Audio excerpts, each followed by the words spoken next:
दर्शक बिन नमस्कार। अभी जौन मंसिर 4 गते प्रतिनिधि सभा और प्रदेश सभा के चुनाव होके जा रहल बा, ओमे उम्मीदवार सके कैसन तैयारी हो रहल बाटे और जनता के लागी आगामी दिन में निर्वाचित होला के बाद की करिहन, सही संदर्भ में हमनी टोल पुग के अपने सबके बारम्बार संस्थक नेपाल के मार्फत से सब प्रतिक्रिया अंतरक्रिया सब देखावत आ रहल बानी। उहे संदर्भ में हमनी अभी इस नाथ में पुगल बानी और यहाँ के जौन क्षेत्र नंबर 2 के स्वतंत्र उम्मीदवारी दिले बारन, उनकारा से हमनी प्रत्यक्ष बात करे जा रहल बानी। सर्वप्रथम अपने के बहुत बहुत स्वागत बा। जी नमस्कार, धन्यवाद। अपने के परिचय पहले दे दियल जाओ जनता समक्ष। जी नमस्कार, हमार नाम भेल पंकज कुमार सिन्हा, घर ईसनाथ औरैया 2। हमहू प्रदेश सभा के उम्मीदवारी दिले छी। 2 नंबर क्षेत्र के क से स्वतंत्र उम्मीदवार छी। हमर छाप भेल लालटेन छाप। और अब अपने उम्मीदवारी दिले बारी, यहाँ कितना के अपने से कंपटीशन चल रहल बा और जे उम्मीदवार सब बारन उसे अपने कितना आगे बारी से एकर बारे में तनका छोट चर्चा कर दिया जाए। अब ये संदर्भ में सब लोग अपन अपन उम्मीदवारी जनता के अदालत में दिले बारन। जनता हर लोग के मूल्यांकन कर रहल बा। पहले के स्थिति भी अब न रह गेल कि लोग मूल्यांकन नहीं करत। अब सारा लोग जनता के हम तो कहेला चाहब कि आज केहू कैंडिडेट लोग घर दैलो कर रहल बा। पंकज सिन्हा ये 2 नंबर क्षेत्र के बात कैसी नगर पालिका ना और भी विधानसभा में राजपुर नगर पालिका हो, ईसनाथ नगर पालिका हो, हम 5 वर्ष 7 वर्ष निरंतर लोग के बीच में खट रहल छी। आज सब आदमी घर दिल में पुग रहल है, लेकिन अपने भी ग्राउंड स्तर में जाके पत्रकार महोदय पता लगा सके छी कि पंकज सिन्हा के अवस्था कि हमने 365 दिन केकरो दुख हो सुख हो, मरण में हरण में, शादी में, ब्याह में, वो इतना बड़का त्रासदी आए रहे। कोरोना काल में भी बॉर्डर से लेके क्वारंटाइन से लेके हर एक जगह जनता के सुख दुख में जहाँ ले पंकज सिन्हा के पार लगल है, बुझू कि 365 दिन में 300 दिन घर दैलो ही कैले है। तो ऐसे हमारा उम्मीद है कि जनता एक बार मनन करतई। जनता मालिक है, जनता एकदम हमारा विश्वास जततई। एकदम हमारा आशा आ विश्वास जनता के प्रति है। और भी कैंडिडेट लोग है जो आज 5 वर्ष के अवधि में आज जनता के बीच जा रहा है। जनता वो चीज़ के महसूस कर रहा है, मनन कर रहा है। अपने एगो युवा बारी और जौन अपने उम्मीदवारी दिले बारी, अपने के छाप भी ललटेन छाप भेलक। तो ललटेन छाप ही रोजे के कारण कोई एकर पीछे कोई गहरा राज हो जाए कि ना? वैसे तो बात ना है। अब ललटेन छाप अपने के बिहार के जो बहुत बड़का एगो समाजवादी पृष्ठभूमि से आयल, जो हमने के लालू यादव एगो हमने के जनप्रिय नेता बारन। तो हमनियो सब समाजवादी पृष्ठभूमि के बोकल हमने सके भी उहे एगो विचारधारा है। तो वो अल्फ़ाबेटिकल नंबर से चुनाव चिन्ह रोजे के बात रहे। तो ललटेन छाप भी जब हमर पालो आयल तो हम ललटेन छाप खाली रहे। तो देखली कि और भी चुनाव चिन्ह से ज़्यादा जो समाजवाद बोकल एगो चुनाव चिन्ह जो लालू यादव के आरजेडी यहाँ जो बिहार में एगो है आरजेडी पार्टी, उनका चुनाव चिन्ह है। वो चीज़ से लाखों करोड़ों युवा से लेके सारा बुढ़ापा का प्रेरित है। तो वह चुनाव चिन्ह चिन्हित कैली। जैसे कि लालटेन एगो गरीब विपन्न या शुरुआत ही हमनी के पर मतलब कि पूर्वज सब से भी जब बिजली बत्ती के उत्पादन न रहे, वही समय से लालटेन जे जरूरत आ रहा बा के और सबके घर घर में उजाला करेला। तो का अपने भी निर्वाचित होला के बाद ऐसा ही हर एक व्यक्ति के घर में उजाला प्रकाश करबई?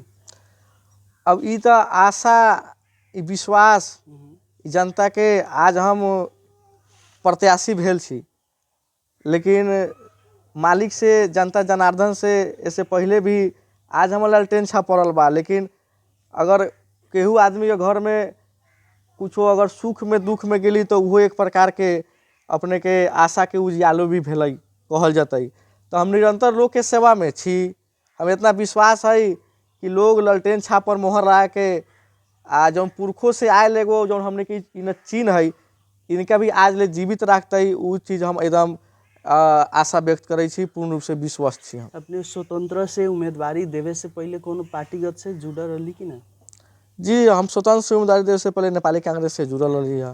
पार्टी परित्याग करे के कारण की भे गेल और स्वतंत्र से उम्मीदवारी देवे के कारण की भे गेल? अब कथी समस्या है कि इ देश में गठबंधन के लहर चल रही।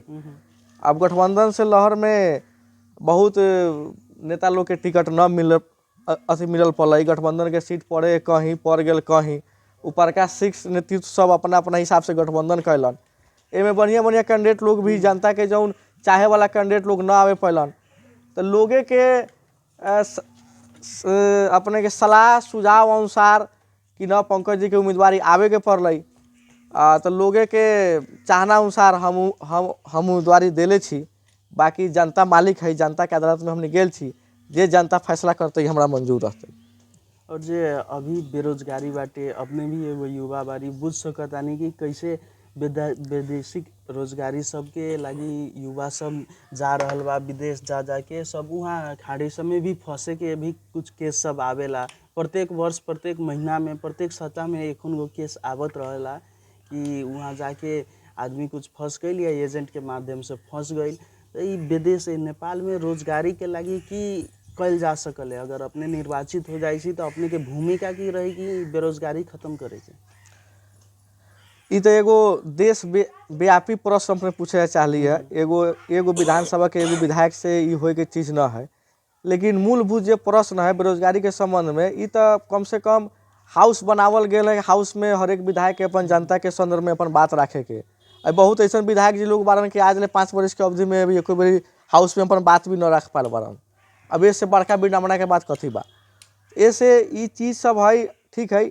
अभी एक बार हम निर्वाचित अगर जनता हमारा करत बा, हाउस में जाके हम बात राखम, हमारे पास विजन है कथी राखे के पड़तई, के लेखा राखे के पड़तई, हम वहाँ जाके हाउस में बात राखम।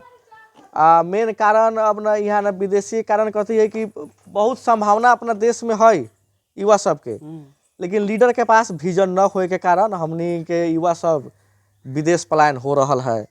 यहाँ कृषि में हो, अपने के मूल विजन की बात है? हमार मूल विजन यहाँ कृषि प्रधान देश है हमनी के। हमनी भारत से आज माछा है, तरकारी है, करोड़ों अरबों के निर्यात हमनी के देश में हो रहा है। हमनी के जमीन होते हुए भी हमनी के बहुत जमीन बंजर पड़ रहा है, सिंचाई के व्यवस्था न है। बहुत किसान के अभी भी खेत में पानी पटावे ला लाखों करोड़ के डीजल मट्टी तेल के खपत हो रहा है। वहाँ पोल के लेखा जतई, वहाँ मोटर के व्यवस्था के लेखा होते, वहाँ आधुनिक खेती के लेखा होते, वैज्ञानिक खेती के लेखा होते। अगर हम बिहार निर्वाचित हो रहा छी तो हम मेन फोकस कृषि आ स्वास्थ्य पर देम कि जब तक हमने कृषि प्रधान देश में जब तक कृषि के बढ़ावा न देवे आ जब तक जनता स्वस्थ न रहते, अस्पताल में दवाई न रहते, डॉक्टर न रहते, तो ये दूगो चीज़ न होते तो कुछो चीज़ कहला से न हो सकल। तीसरका चीज़ कि शिक्षा के स्तर उन्नति करे के पड़ल। आज भी बहुत स्कूल में पालका हो गया है, पालका के अपने के मास्टर सब के संयोजक भी है, लेकिन विषयगत टीचर ना है स्कूल में। विद्यार्थी जी विद्यार्थी संख्या बहुत ज़्यादा है, डेस्क बेंच ना है, कोनो मेयर के वार्ड अध्यक्ष के उससे मतलब ना है। अब ये सब चीज़ पर अगर हम बिहार निर्वाचित हो रहा छी तो हमारा जितना पार रहती करबे करबे, लेकिन ये सब चीज़ भी हाउस में उठावे के चीज़ है, हाउस में रखे के चीज़ है, संबंधित मंत्रालय से पहल करे के चीज़ है, नगर पालिका से समन्वय करके ये सब चीज़ हम करम। 3 गो चीज़ हम मूलभूत उद्देश्य एगो बुझू कि हमारा एकदम भीतर से कल्पना है कि इस चीज़ के हम आगे बढ़ाएं आ ये चीज़ करम। जैसे कि अब स्थानीय तह के निर्वाचन में हमने सब देख ली कि बहुत ऐसा नेतागण सब मांस दारू के प्रलोभन दे के और पैसा के प्रलोभन दे के मत भी लेलन। तो अपने के क्या अपने मांस दारू के व्यवस्था कैले बारी कि ना कैले बारी? ये सब चीज़ अब राजनीति में ये सब चीज़ आवल है, लेकिन अब पहले के हमरा न बुझाई जनता जनार्दन बहुत सचेत हो गया है। अब हमनी सब तो स्वतंत्र कैंडिडेट, हमनी जनता के सेवा करे वाला कैंडिडेट, रात दिन खटे वाला कैंडिडेट, वो चीज़ पर हमनी सब विश्वास भी न करे छी, वो चीज़ के पीछे लागल न छी। जनता के बुझते कि न पंकज सिंह सेवा कैले है, खटे वाला है। दूसरी बात हम टोल टोल गाँव गाँव जाए छी तो लोग के बीच ये बात रखे छी कि मूलभूत 4 गो कैंडिडेट अभी हमनी के विधानसभा क के बस उम्मीदवार बारन, प्रत्याशी बारन। ये चीज़ देखा जाओ, अब एकरा 1 महीना के बाद चुनाव है, 1 महीना के बाद जीत हार अपन नसीब के खेल है, जनता डिसीजन करता है। लेकिन जीत हार होला के बाद कौन कैंडिडेट अपने के फिर 5 वर्ष सेवा में आ रहल बा, वैसन कैंडिडेट के वोट देवल जाओ।